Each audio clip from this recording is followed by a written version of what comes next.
Well, first of all, thank you. The one and only Sandra Bernhard. Welcome to Pop Culture Weekly. I really appreciate it. You're an amazing talent. Thank you. Thank you. Appreciate it. Of course. So you we're going to talk about your tour dates for this year and certain show that you're currently on. But I would like to go back for a second. You started in stand up and you've come to do so many things. TV, books, music, movies. What was it when you were first starting out that you set out to do?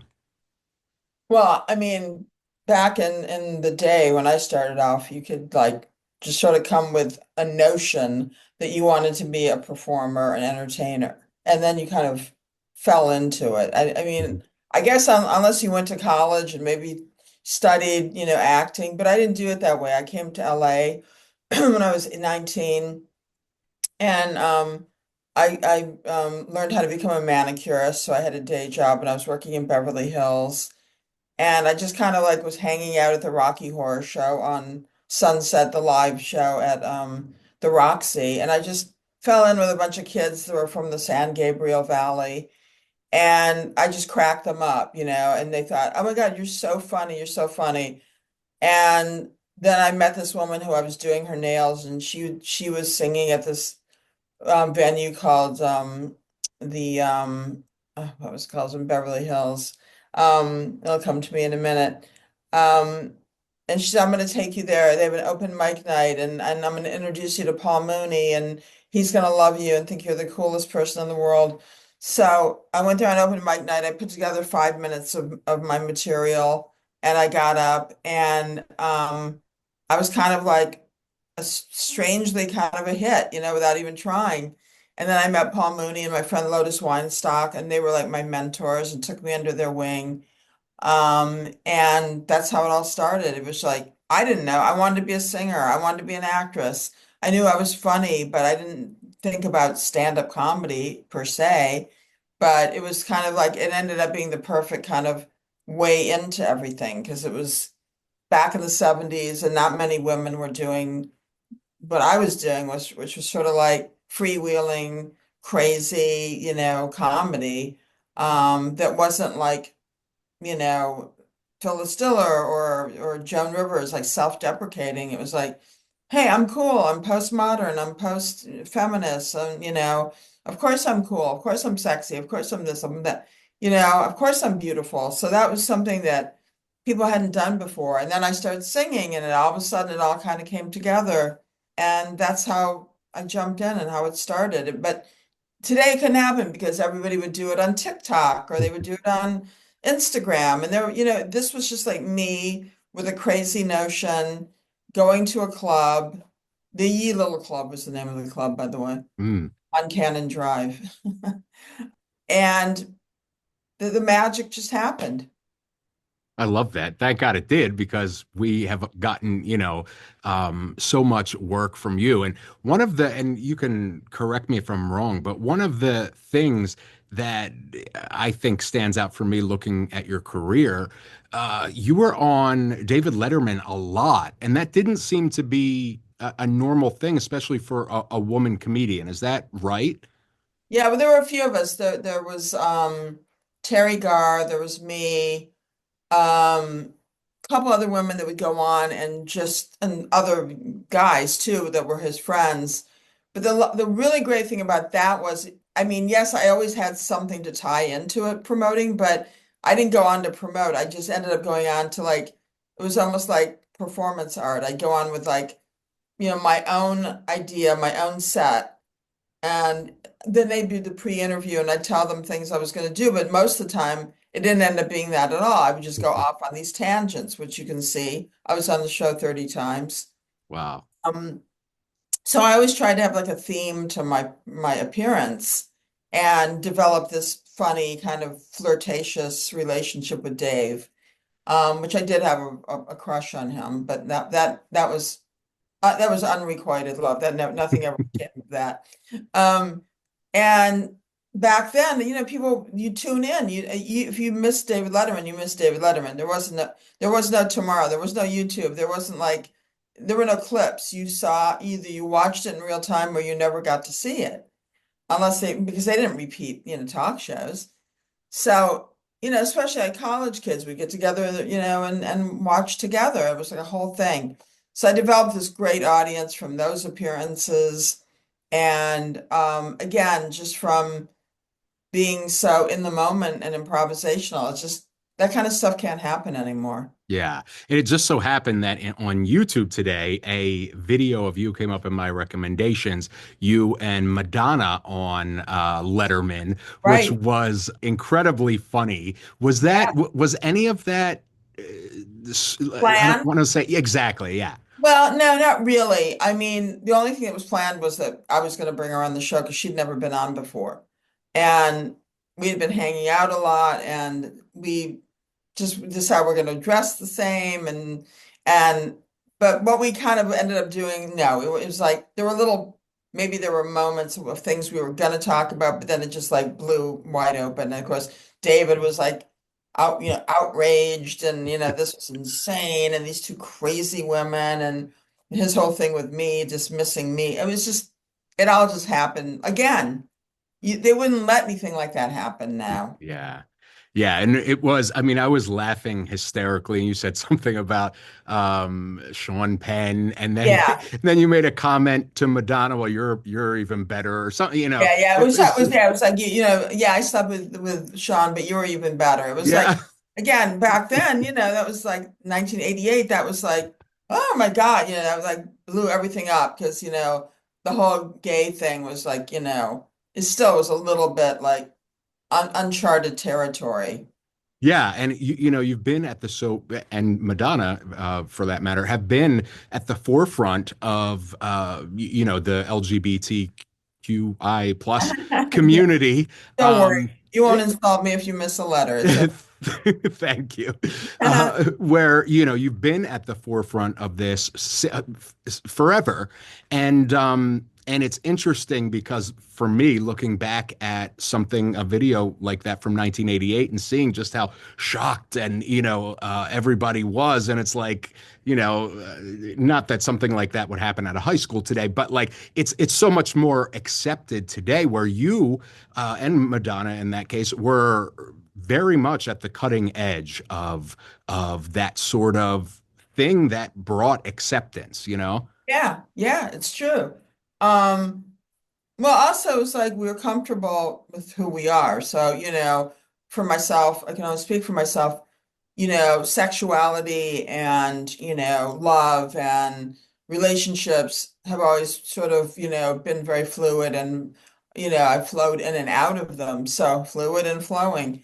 Um, but anyway, so that wasn't like a big deal for me. So when everybody else seemed to respond a certain way, I was always like, I mean, really? I mean, thoughts haven't crossed your mind, attractions, people aren't appeal. Everybody who's beautiful or sexy or interesting is appealing, Right. and subject for, a possible, relationship. So that was just sort of like what I was presenting in a fun, sort of, uninhibited way.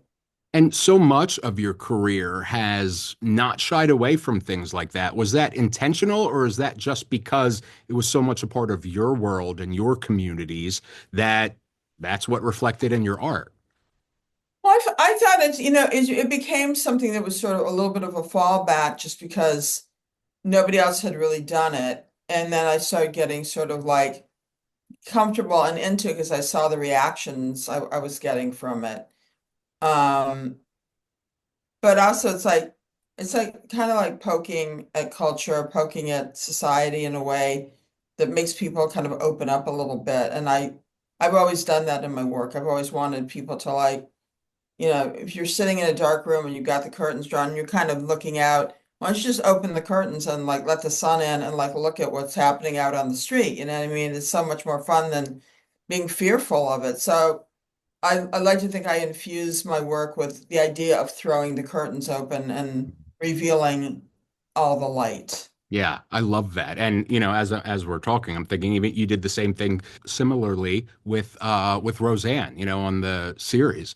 You've done that so you've broken so many boundaries in your art that I don't know, I think it's a pretty powerful thing. I think it is, and I mean, it's harder and harder to do just because there's so much shock value in the world.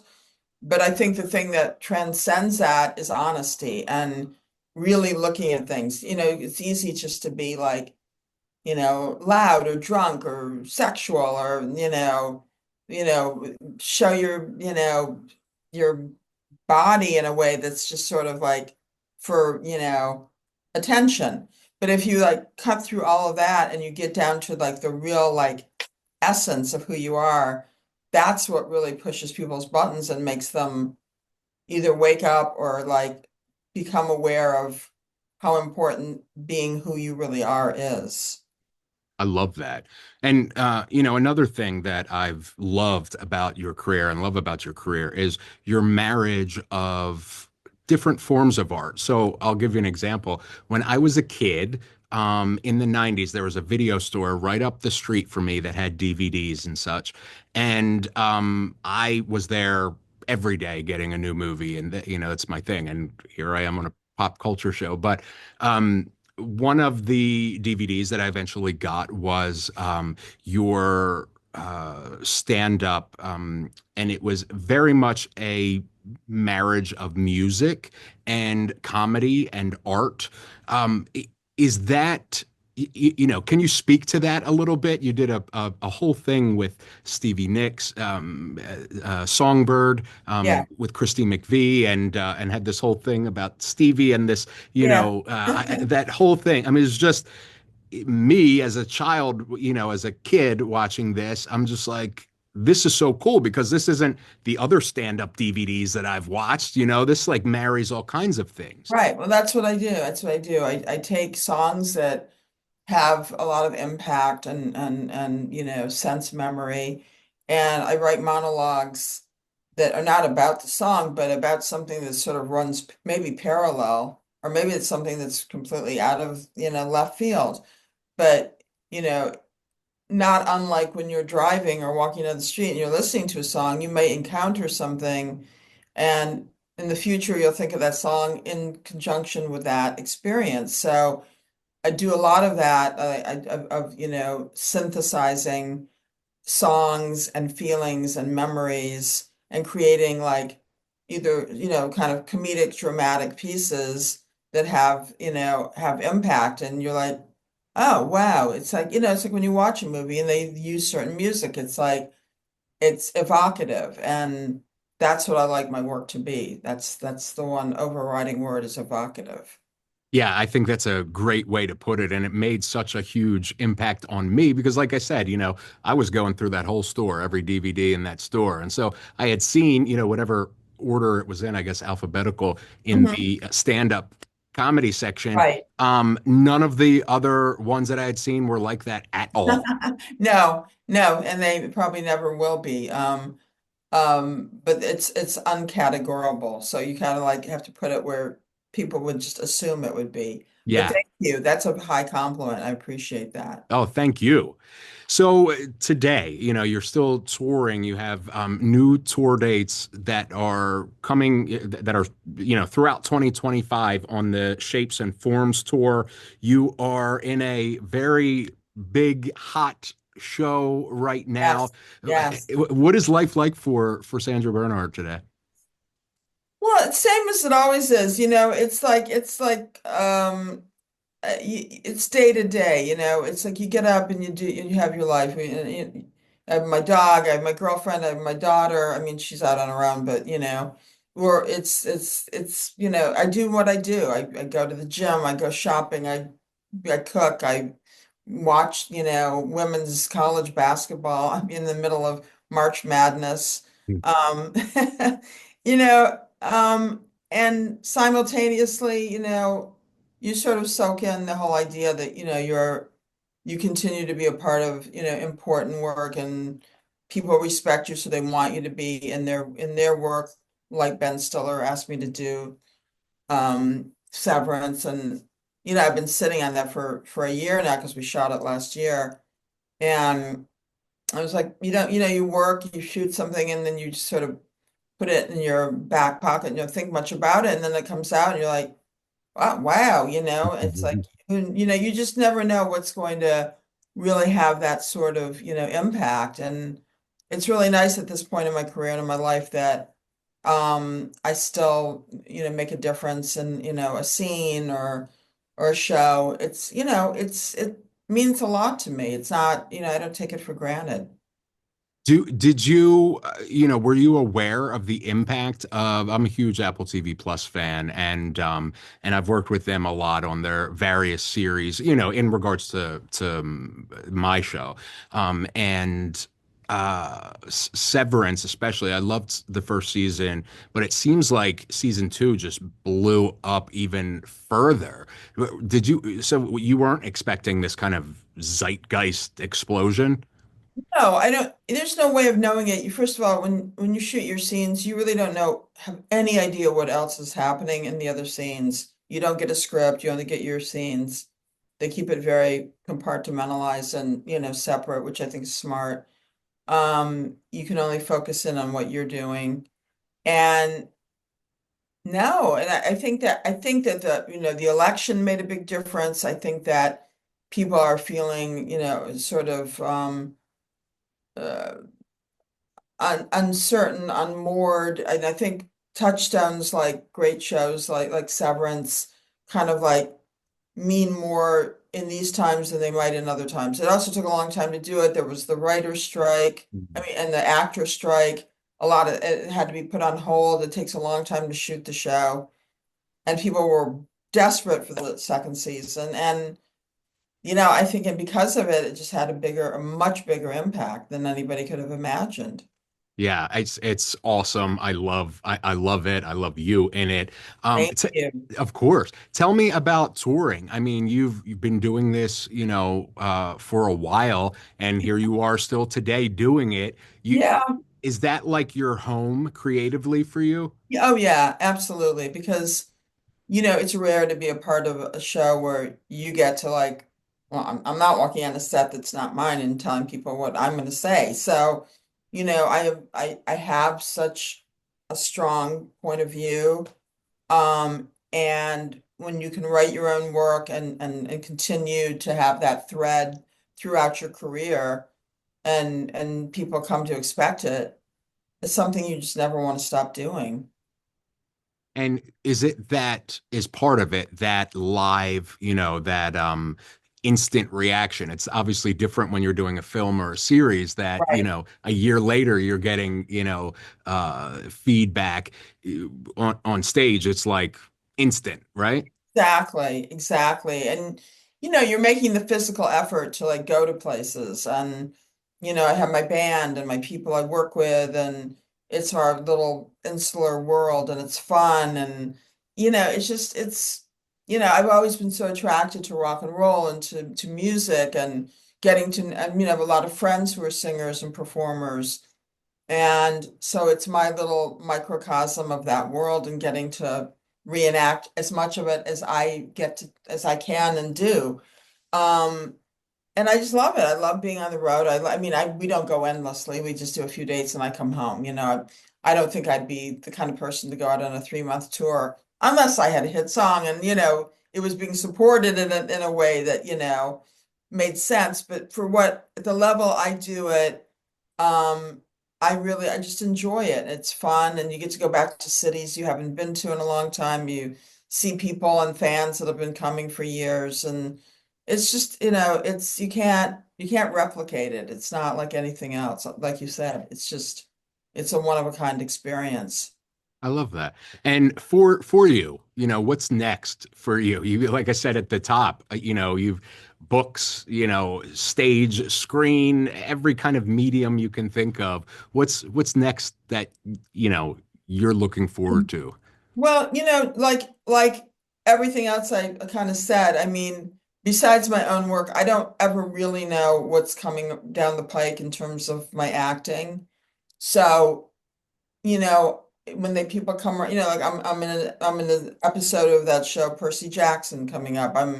They just released the second season of Survival of the Thickest, my friend Michelle Buteau's show on Netflix. I'm in an episode of that. I shot a small scene in Marty Supreme, which is Timothy Chalamet's film that's coming up at the end of the year that Josh Safdie directed. So things just come to me, but I can't really just call the shots, and that's okay, except for my own work. And so I just sit and wait for, my manager to call me and say, oh yeah, they want you for this, they want you for that. There might be periods where things are quiet, but it'll all, it always sort of picks up again. I love that. I love you. I love your outlook on everything and your work. Thank Please, you so eh, much, Kyle. thank you. Everybody can go and see you on tour. The dates are on your website, SandraBernhard.com. and we'll have Follow me that. on Instagram. Yes, everywhere. We'll have all the links so people can get you Oh, everywhere good. you are. And Wonderful. please come on back on the show whenever you Oh, want. I will. Thank you. Why Awesome. wouldn't I? Of Thank you. course. You're Thank you so wonderful. much. Thank you, honey. Of course. Again.